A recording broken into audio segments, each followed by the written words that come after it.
Social Security just changed two rules about how your money reaches your bank account, and they did it quietly. If you already get your benefits by direct deposit, take a breath, you are mostly fine. But there are two updates every retiree needs to know, because one of them ended paper checks for good last fall, and the other changed how you are allowed to move your deposit to a new bank. The good news is, the government's own website says both of these are meant to protect your money. Let me show you exactly what changed and the two things worth checking today.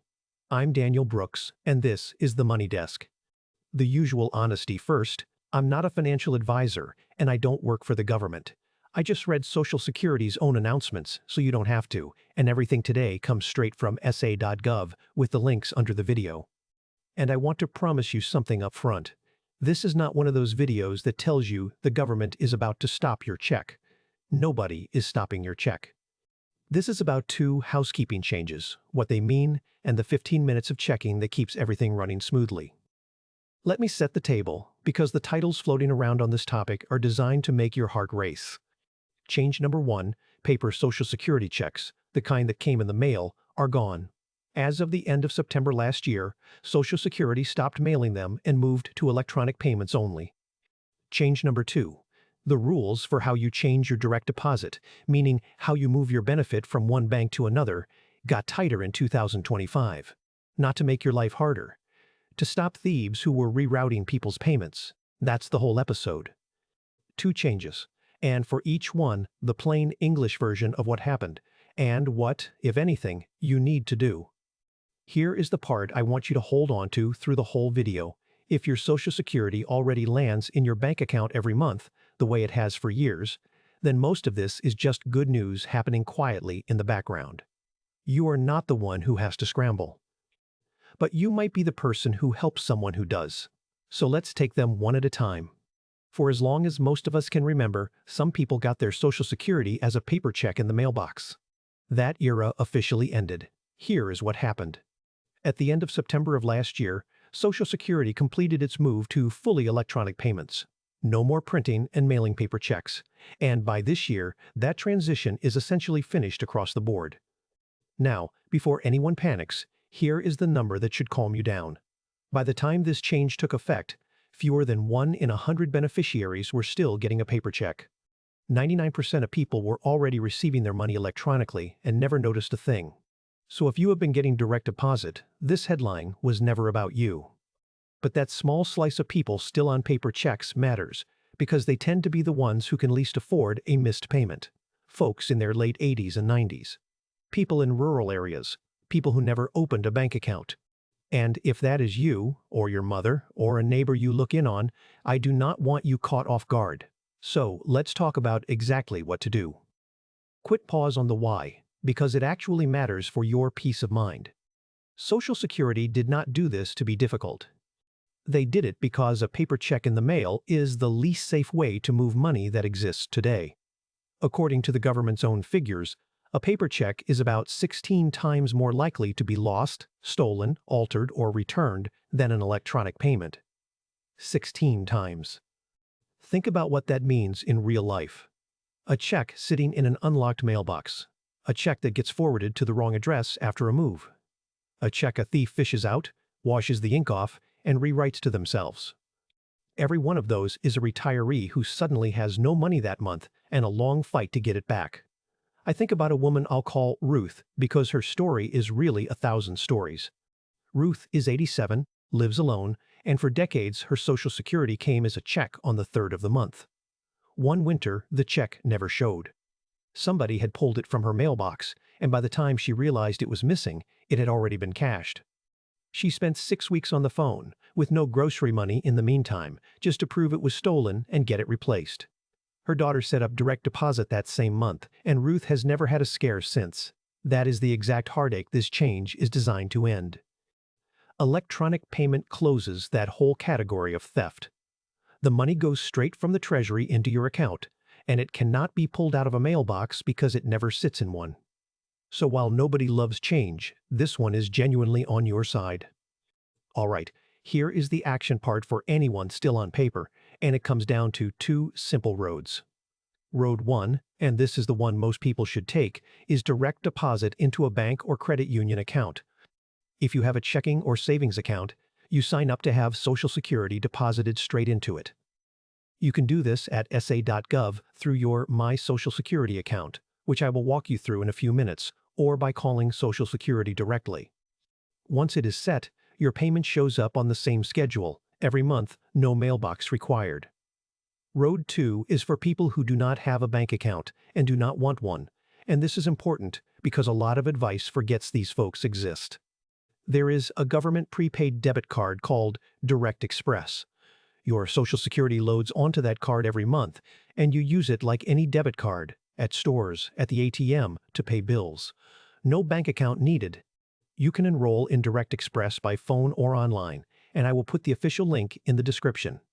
And there is a third road for a very small group. If you truly cannot receive money electronically, for a real hardship reason, the Treasury Department can grant a waiver so you keep getting a paper check. That is done through the Treasury, not Social Security, and the number to call is 1-877-874-6347. Write that down if it applies to you. But understand it is meant for genuine hardship, not just preference. If you take one action from this whole section, make it this. If you help an older parent or friend who still gets a paper check, sit with them this week and pick Road 1 or Road 2. Do not wait for a problem. Here is why the timing matters. When the paper checks stop and someone has not set up an electronic option, their payment can get held up until they do. It is not lost, but it can be delayed, and a delayed check for someone living month to month is a real hardship. 15 minutes now, at the kitchen table, with their bank account number or a Direct Express sign-up, prevents a very stressful phone call later. It is one of the kindest, most practical things you can do for someone you love this month. That's change 1. Now let's talk about the second change, the one that affects a lot more of you, because it is about moving your direct deposit from one bank to another. Here is a situation that happens all the time. You switch banks. Maybe your old bank got bought out. Maybe you found one with better service. Maybe you moved. And you need to tell Social Security to send your benefit to the new account. That process, changing your direct deposit, is what got new rules in 2025. So what changed? It used to be that you could change your direct deposit information a few different ways, including fairly easily over the phone. Starting in 2025, Social Security tightened that. Now the two solid ways to change where your money goes are online, through your My Social Security account or in person at a Social Security office. Changing it over the phone got much more restricted. I know that sounds like the government making things harder. It is actually the government finally closing a door that thieves had been walking through. Let me show you the door they closed. This connects to something we covered recently on this channel, so stay with me. Social Security's own watchdog, its Office of the Inspector General, found that some direct deposit changes were being made by phone that the actual account holder never authorized. In plain English, a thief would call Social Security, pretend to be you, and ask to reroute your monthly benefit into an account the thief controlled. If they got through, your check would quietly start landing in a stranger's account instead of yours. You might not notice until the money simply did not arrive. That is called a direct deposit diversion, and it is exactly the kind of quiet theft that ruins a retiree's month. Picture a man who taught high school for 30 years, retired, and one month his benefits simply did not arrive. No warning. He assumed it was a glitch, waited, called, waited some more. It turned out a caller had impersonated him weeks earlier and quietly pointed his payment at a different account. By the time it was untangled, 2 payments were gone. He did nothing wrong. The system just had a door that opened too easily. That door is what got fixed. So, Social Security did 2 things. First, they limited those phone changes because the phone was the weak point where a smooth talker could impersonate you. And second, they added a verification step. They now use a Treasury system that instantly checks whether the bank account really belongs to you before the money gets rerouted. So yes, changing your deposit takes 1 more ounce of effort now. But that ounce of effort is a lock on your own front door. The harder it is for a stranger to move your money, the safer your money is. I will take that trade every single time. Here is the part nobody expected, and it is genuinely good news. When Social Security tightened the security, they also sped things up. It used to be that if you changed your direct deposit online, they would hold that change for 30 days before it took effect. 30 days of wondering whether your next payment was going to the old account or the new one. Under the new rules, they process direct deposit changes, both online and in person, in about 1 business day. So the trade you are getting is this: a little more proof that you are really you in exchange for a change that used to take a month now happening in about a day, and a system that actively blocks thieves from moving your money. Slower for criminals, faster for you. That is a rule change I can get behind. Let me make the new way concrete, because do it online or in person is only helpful if you know how. The online way starts with a free account at ssa.gov called My Social Security. If you have one, you log in, go to the Benefits section, and there is an option to update your direct deposit. You enter the new bank's routing number and your account number, both of which are printed at the bottom of a check or available from your bank. You confirm, and you are done. Because of the new verification, it checks that the account is really yours, and the change goes through in about a day. The in-person way is for anyone who cannot or does not want to use the website. You call Social Security at 1-800-772-1213 and you schedule an appointment at your local office. You bring your ID and your new bank information, and they make the change with you sitting right there, which for a lot of people is the most reassuring way to do something this important. Notice what is not on that list anymore: doing it casually over the phone with someone who called you. If anyone ever calls you, out of the blue, offering to update your Social Security direct deposit, that is not the new system being helpful. That is the exact scam the new rules were built to stop. Hang up, and if you actually need to make a change, you start it yourself, online or in person. Now here is the part for all of you, even if you never touch a paper check and never plan to switch banks. A simple checkup that is worth doing once. First, if you do not already have a My Social Security account at ssa.gov, set one up. I cannot stress this enough.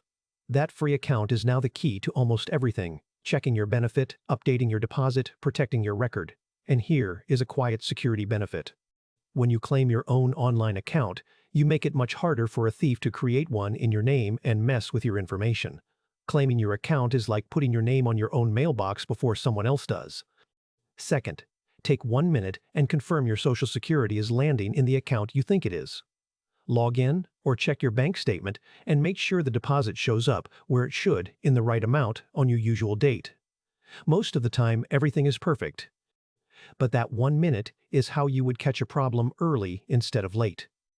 Third, if you help an older relative, add their paper check situation to your list. One conversation, one setup, and they are protected for good. Let me clear away the fear, because this topic attracts a lot of it. Your benefit amount is not changing because of any of this. The dollar figure you get is exactly the same. This is only about how the money travels to you, not how much it is. Your payment date is not changing. You get paid on the same schedule you always have, and nobody is going to cut off your Social Security for not doing anything. If you already have direct deposit, you are done. There is no action required. You can enjoy the rest of your day. The only people who need to act are the small group still on paper checks and anyone who is about to switch banks. Everyone else, this was simply a look under the hood so you know how your own money works. Let me answer the 3 questions I expect in the comments, because they are the ones my own neighbors ask. First, I don't use computers. Can I still do all this? Yes. Every single thing I described can be done by phone or in person. The online account is the most convenient way, but it is never the only way. Call Social Security or walk into an office and a real person helps you. Not being online does not lock you out of anything. Second, is Direct Express safe? It's not a real bank. It is a legitimate government program built specifically for people without bank accounts, and your money on it is protected. For someone who has never wanted a bank account, it is a perfectly good road. Just make sure you enroll through the official government site, which I have linked, and never through a random link someone sends you. Third, I just got a call saying I need to update my direct deposit or my check stops. Is that real? No. That is the scam. Full stop. Social Security is not going to call you out of the blue and threaten your check. Real changes are ones you start yourself, If you get that call, hang up, and if you are worried, call Social Security directly at the number on ssa.gov to check. Let me shrink the whole episode onto an index card, the kind worth sticking on the refrigerator. 1. Paper checks are gone. If you or someone you love still gets one, switch to direct deposit or a direct express card. Genuine hardship only, call Treasury for a waiver. 2. To change your direct deposit, do it online at ssa.gov or in person, never with someone who called you. It is safer now and it processes in about a day. 3. Set up your free My Social Security account. Confirm your money is landing where it should and help an older relative do the same. That is it. 15 minutes, no cost, and your Social Security keeps flowing exactly the way it should. The scorecard for today. 2 real changes, both from Social Security itself. Paper checks ended, so a small group needs to pick direct deposit or direct express. And the rules for moving your deposit got tighter and faster, which locks out the thieves and speeds things up for you. Everyone else, your check arrives just like always. Tell me in the comments, did you or someone you know still get a paper check, and how did the switch go? Your real stories help the next person walking into this cold. And if a friend still has money coming in the mail, send them this video today, not next month. If calm, plain English money news is useful to you, subscribe so the next one reaches you, and know that every video comes with the official sources under it, so you never have to take my word for anything. As always, I'm not a financial advisor, this isn't personal financial advice, and the details are current as of Social Security's 2025 and 2026 announcements, so verify at ssa.gov because rules change and your situation is your own. I'm Daniel Brooks. Make your money easy to explain. And this week, go claim that My Social Security account. I'll see you at the next one.